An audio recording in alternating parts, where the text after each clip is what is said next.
I am really excited to tell you that for the next 10 days, I am going to share with you 10 brand new videos or audios, depends on whether you are watching this on YouTube or listening to this on the podcast. And all these 10 days, there's going to be a 10-minute educational video or audio all about your metabolism. And especially for those of you who feel like their metabolism may have slowed down. So 10 minutes for the next 10 days. And then after these 10 days, I'm going to invite you to come to my free webinar. This free webinar is called Ignite Your Metabolism, and it's exactly meant for those who feel like no matter what they do, they cannot get the results because their metabolism has slowed down big time. So who exactly is this webinar for? So it's for people who have been eating low calories consistently for several months or years, but have not seen any result. The body does not respond the way they want. They have even cut their calories lower because, like I said, there's been no result. They also have been really consistent with exercise, and they're already working out 3 to 5 times a week, sometimes even more, sometimes even doing 2 workouts a day.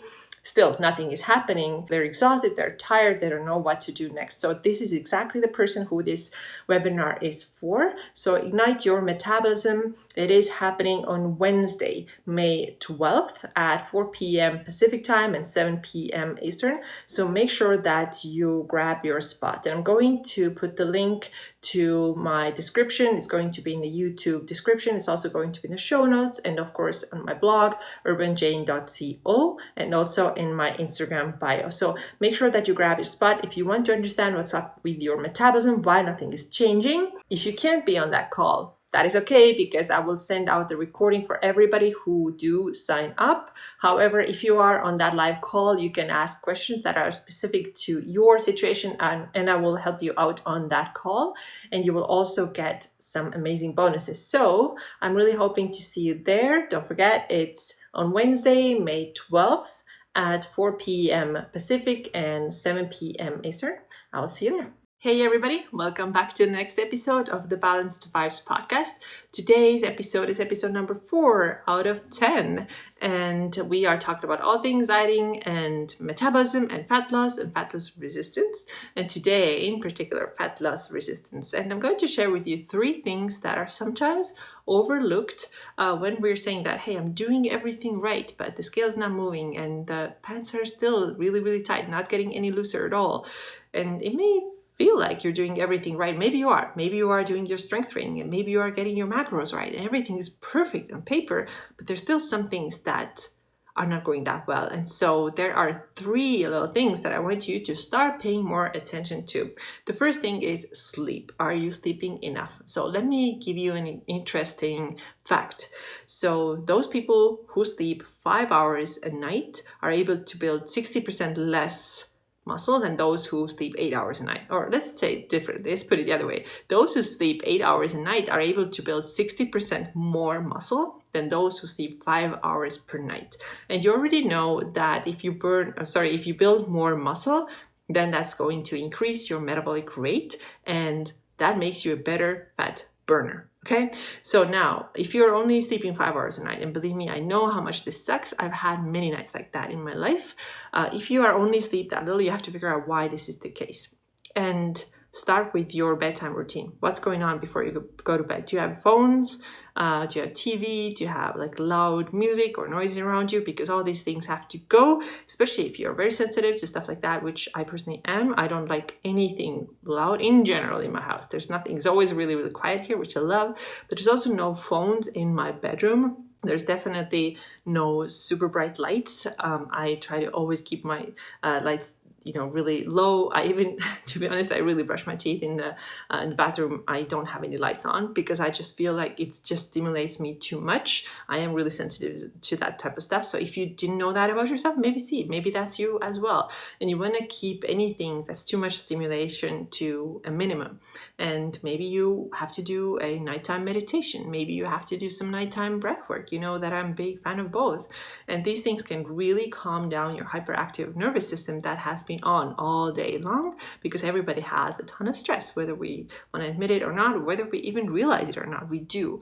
So preparing your body for a good night's sleep is definitely going to help you with your fat loss efforts. Also, magnesium can be really, really helpful. Magnesium glycinate can be really, really helpful and helping you to sleep more. So this is the first thing. Make sure that you are getting enough sleep. Without that, it's going to be very difficult to lose fat.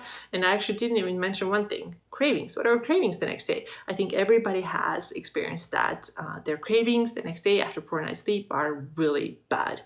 So that, we want to eat a lot of sweets and snacky things and carbs, and nothing real food really sounds appealing. We just want to snack all day, and we never feel that we're truly satisfied until at one point we're like, oh my God, I was so full. Why did I eat so much? So we almost don't have this sensation. We don't really know when we're full and what we truly want, and we tend to make worse choices. So that's definitely another side effect if you are not sleeping enough.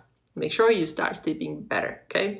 Then the next thing that can be slowing your fat loss down is low water intake.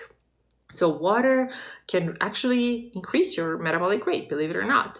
And the good guideline is to have half of your body weight in ounces. So in other words, if you are 160 pounds, then a good guideline for you would be to drink about 80 ounces of pure, clean water every single day. Coffee does not count, okay? What counts is clean water, purified water. I really recommend that you filter your water and don't drink tap water, no matter where you live. Clean water, or then herbal teas, and you should get now about half of your body weight in ounces. Of course, there is no reason to over consume water too. You see a lot of people just say, just drink more water, just drink more water. But of course, it's all relative. Like, who are we talking to? There are already people who are drinking their body weight in ounces. Those people don't really necessarily need to drink even more, right? Because that's not good for your health either. So you want to be around that half of your body weight in ounces. Of course, if you are physically really active, then it can be more than that. It's fine.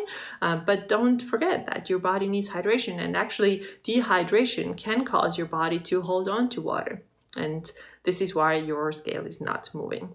And the last thing I want to mention is stress. Okay, so stress. What does stress look like? It can come from so many different places. It can be physical stress, it can be emotional, it can be mental.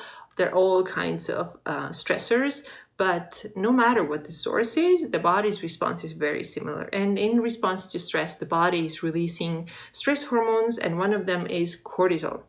Okay, cortisol is a really, really powerful hormone, and it can also cause your body to hold on to water, but it can also do a lot of other things. So when your cortisol is high, you're also very likely going to run into some issues with your menstrual cycle if you are a woman listening to this. Of course, the other thing about cortisol is that you will have more body fat around your midsection if your cortisol is high and if it's unmanaged. So this is definitely where you can see your fat likes to hang out in your midsection. So getting your cortisol levels to normal, it's not true that you should never have cortisol response. This is not how you live. You want to have a healthy cortisol response, but if you have chronically elevated cortisol levels which come from stress, then this is absolutely 100% going to slow down your fat loss efforts. And I have an interesting example here too. So I am working with somebody who tells me that her work weeks are really, really intense, and they're the most intense Wednesday, Thursday. And then towards the end of the week, she really takes a lot of time off and rests and recovers. And she literally sees her weight being the highest Wednesday, Thursday, and her weight being the lowest Saturday, Sunday. So it can even have that direct impact on your body as well. But yes, like I said before, if you have a chronically elevated cortisol, which can come from so many places, one of the things, of course, is excessive cardio, too low calories, but also perceived stress, feeling bad about yourself, feeling guilty about things, feeling like you're not enough. All these things cause you a ton of stress, and you really want to make sure that you know how to manage this. And again, comes back full circle. It comes back to grounding, meditation, having some kind of spiritual practice in place, and just like slowing down. We're running around all the time doing all of the things, stressing ourselves out, and then we're stressing ourselves out because we're so stressed out. And this is a vicious cycle, and it's definitely not going to help your fat loss efforts. So 3 things, again, real quick, 3 reasons why you may not be seeing the results that you want to see. The first thing is, are you getting enough sleep? Maybe you are not getting enough sleep, so try to get at least 7 hours a night, and you will see things start to shift. The second thing, make sure that you get enough water, because dehydration, as funny as it can seem, dehydration can make your body hold on to water. And the last thing is stress reduction. It is so important. It's actually one of the cornerstones of my nutrition coaching as well. If your stress is chronically high, you're not going to get too far. So these are the things I wanted to mention today. Thank you so much for listening, and I will see you again tomorrow with the next topic, and take care.